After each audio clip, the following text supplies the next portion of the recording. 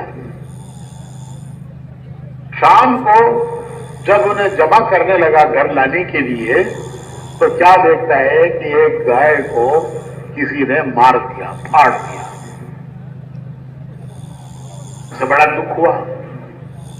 کتنی اچھی گائے، کتنی اچھی بھینس، اتنا اچھا دودھ دیتی تھی، پورا گھر پیتا تھا، پھر بھی بچ جاتا تو میں بیچ کر اس سے اپنی ضرورتیں پوری کرتا، کام چلاتا. ایسی بھینس کو کس ظالم نے مارا. تو اس سے بڑا غصہ آیا. وہ غصے میں آگے کہنے لگا، اے اللہ، میں تجھے قسم دیتا ہوں کہ جس نے میری بھینس کو مارا ہے اسے تو میرے سامنے لا کر کھڑا کر. جس نے بھی پاڑا ہے اسے میرے سامنے لا کر کھڑا کر. دعا قبول ہو گئی. شیر آ کر کھڑا ہو گیا. اس شیر نے پھاڑا گیا، وہ پھاڑ کر اس کا خون پی کر چلا گیا اپنا کام کر کے. ارے تو نے تو بلایا ہے، تو نے تو دعا مانگی ہے کہ اللہ جس نے مارا ہے اسے لا کے میرے سامنے کھڑا کر. دعا قبول ہو گئی. شیر آ کے سامنے کھڑا ہو گیا. اب اس نے پہلے تیری گائے پھاڑی تھی، اب تجھے پھاڑے گا. اب کیا کرتا ہے؟ ہمارے یہاں تھے ٹیپو سلطان شہید، انہوں نے تلوار سے شیر کا مقابلہ کیا تھا. تو لاٹھی سے کرے گا؟ تو اپنی آزادی سے آدمی ایسی چیزیں مانگتا ہے جو اس کے لیے مصیبت بن جاتی ہے کہ یہ دعا مانگی تھی، مصیبت مانگی تھی. لیکن اللہ کتنا بڑا مہربان ہے. اللہ رؤوف بالعباد، اپنے بندوں پر بڑا مہربان. وہ نہیں دیتا، اس کا کوئی بدل دیتا ہے، یا اس کی برکت سے، ان دعاؤں کی برکت سے، ان دعاؤں کی برکت سے، اس کی آہوزاری، اس کی دعائیں، ان کی برکت سے آنے والی مصیبتوں کو اللہ ٹال دیتا ہے. تیسرا طریقہ دعا کی قبولیت کا یہ ہے کہ وہ دعائیں اللہ ریزرو کرتا ہے قیامت کے لیے، کہ قیامت کے دن یاد دلا دلا کے اسے بدلے دیے جائیں گے. یہ کہے گا کہ نماز کا بدلہ مل گیا، تبلیغ کا مل گیا، 4 مہینے چلوں کا مل گیا. یہ کیا مل رہا ہے؟ تو کہا جائے گا یہ تیری وہ دعائیں ہیں جس کا تو نے دنیا میں اثر نہیں دیکھا، اس کے بدلے آج دے رہے ہیں. تو کہے گا کہ کاش میری سب دعائیں ان کا بدلہ آج ملتا. دنیا میں تھوڑا ملا، ختم ہو گیا. یہاں بہت مل رہا ہے، کبھی ختم ہونے والا نہیں. تو مہربان مالک، مہربان مالک، مہربان مالک، ہم اس کے بندے ہیں، ہم اس کے بندے ہیں. بندے کے معنی، بندے کے معنی ماننے والا، ماننے والا. نہیں ماننے والے کو کہتے باغی، ماننے والے کو کہتے بندہ. بیٹا باپ کی نہ مانے، بیٹا باپ کی نہ مانے تو باپ غصے میں آگے کہتا ہے میرا بیٹا میرا باغی ہے، میری سنتا نہیں ہے، میری مانتا نہیں، باغی ہے میرا بیٹا. بندے کے معنی ماننے والا، جس کی مانتا ہے اس کا بندہ، جس کی مانتا ہے اس کا بندہ. نفس کی مانے تو نفس کا بندہ، دنیا کی مانے تو دنیا کا بندہ، زمانے کی مانے تو زمانے کا بندہ، بیوی کی مانے تو میں نہیں بولتا، جس کی مانے اس کا بندہ. ہم کس کے بندے؟ نفس کے بندے نہیں، زمانے کے بندے، دنیا کے بندے. ہماری بلا سے دنیا کدھر جا رہی ہے ہم نہیں دیکھیں گے. ہم دیکھیں گے کہ ہمارا رب کدھر جانے کہتا ہے. ہم اس کے بندے، ایک کے بندے، ایک کے بندے. لا الہ الا اللہ. پھر امتی رسول اللہ صلی اللہ علیہ وسلم کے ان کا طریقہ دیکھیں گے. ان کا طریقہ دیکھیں گے، ان کا طریقہ دیکھیں گے، کیوں کہ اللہ کو ان کے طریقے محبوب ہیں، ان کی ہر چیز میں وہ اللہ کے محبوب، وہ اللہ کے محبوب، ان کی ہر چیز اللہ کو محبوب، جو ان کی راہ چلے گا وہ بھی اللہ کو محبوب ہوگا۔ ایک قصہ سناتا ہوں، فرعون نے موسیٰ علیہ السلام کے جادو سے مقابلے کے لیے پورے ملک کے جادوگر بلائے، پورے ملک میں اعلان کیا کہ جو موسیٰ کو ہارون کو شکست دے وہ میرا درباری مقرب بنے گا۔ تو بڑے جادوگر پورے ملک کے جمع ہوئے اور ایک میدان میں دونوں جمع ہو گئے، مصر کے جادوگر اور موسیٰ علیہ السلام اور ہارون علیہ السلام۔ تو جادوگروں نے موسیٰ علیہ السلام سے پوچھا کہ پہلے کرتب آپ دکھائیں گے یا پہلے کرتب ہم دکھائیں گے؟ تو موسیٰ علیہ السلام نے فرمایا پہلے کرتب تم دکھاؤ۔ وہ پورے ملک کے جادوگروں نے جو کرتب دکھائے تو میدان بھر گیا سانپوں، اژدھوں اور خونین سانپوں سے، اژدھوں سے۔ تو موسیٰ علیہ السلام بھی تھوڑی دیر کے لیے ذرا گھبرائے کہ اتنوں کا مقابلہ اب دو کیسے کریں گے؟ تو اللہ نے فرمایا کہ میں تمہارے ساتھ ہوں، کہا نہیں تھا کہ میں تمہارے ساتھ ہوں، ڈالو اپنا عصا۔ انہوں نے اپنا عصا ڈالا اور وہ عصا سب کھا گیا، وہ عصا سب کھا گیا۔ جب جادوگروں نے دیکھا کہ پورے ملک کے جادوگروں کو ان دو نے، موسیٰ علیہ السلام اور ہارون علیہ السلام نے، ان دو نے شکست دی ہے، اور جب یہ فتح ہوئی تو شکرانے میں، اس کے شکر میں موسیٰ علیہ السلام، ہارون علیہ السلام دونوں وہیں میدان میں سجدے میں گر گئے کہ اللہ نے ہمیں پورے ملک کے جادوگروں پر فتح دی۔ تو دونوں سجدے میں گر گئے۔ جب جادوگروں نے دیکھا کہ یہ ہم پر فتح پانے والے ہیں، پورے ملک کے جادوگروں پر فتح پانے والے، وہ کسی کے آگے ماتھا ٹیک رہے ہیں، تو وہ جادوگر بھی ان کی نقل میں سجدے میں گرتے ہیں، ان دونوں کی نقل میں وہ بھی سجدے میں گرتے ہیں۔ جب سجدے سے اٹھے ہیں، جب سجدے سے اٹھے ہیں تو اللہ نے ان جادوگروں کے سینوں کو ایمان سے بھر دیا، ان جادوگروں کے سینوں کو ایمان سے بھر دیا۔ جب سجدہ کیا ہے تو جادوگر تھے، جب سجدے سے سر اٹھایا ہے تو اولیاء عارفین کاملین میں ہو گئے۔ علماء کہتے ہیں کہ موسیٰ علیہ السلام، ہارون علیہ السلام کی نقل کرنے والوں کو جب اللہ یہ دیتا ہے تو حضور کے نقل کرنے والوں کو اللہ کیا دے گا؟ موسیٰ علیہ السلام، ہارون علیہ السلام کی نقل کرنے والوں کو جب ان کے سینوں کو اللہ ایمان سے اور معرفت سے بھر دیتا ہے تو حضور کی نقل کرنے والوں کو اللہ پاک کیا کیا نوازے گا۔ تو بھائیو، یہ ہمارا ایک راستہ ہے، بندے اللہ کے امتی رسول اللہ صلی اللہ علیہ وسلم کے کیا کریں گے؟ جو اللہ کا حکم ہے، جو حضور کا طریقہ ہے، ہم ان کے طریقے پر چلیں گے۔ ہم نہیں دیکھیں گے کہ دنیا کس طریقے پر چل رہی ہے، دنیا کے اندھے کس طریقے پر جا رہے ہیں، ہم دیکھیں گے کہ ہمارے پیارے نبی نے کیا بتایا ہے۔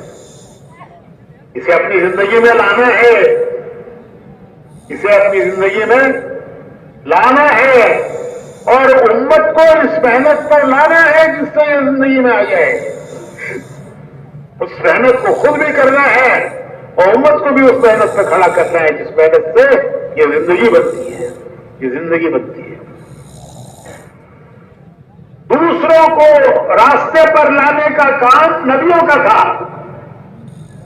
نبی تو ہوتے ہی تھے راستے پہ، وہ بھیجے جاتے تھے دوسروں کو راستے پر لانے کے لیے، وہ تو راستے پہ ہوتے ہی تھے۔ جس راستے پر وہ ہیں اس راستے پر انسانوں کو لانے کے لیے نبی دنیا میں آتے تھے، وہ دوسروں کو راستے پر لانے کے لیے آتے تھے۔ اب نبی نہیں آئیں گے، ہمارے نبی آخری ہیں، ہمارے نبی آخری ہیں.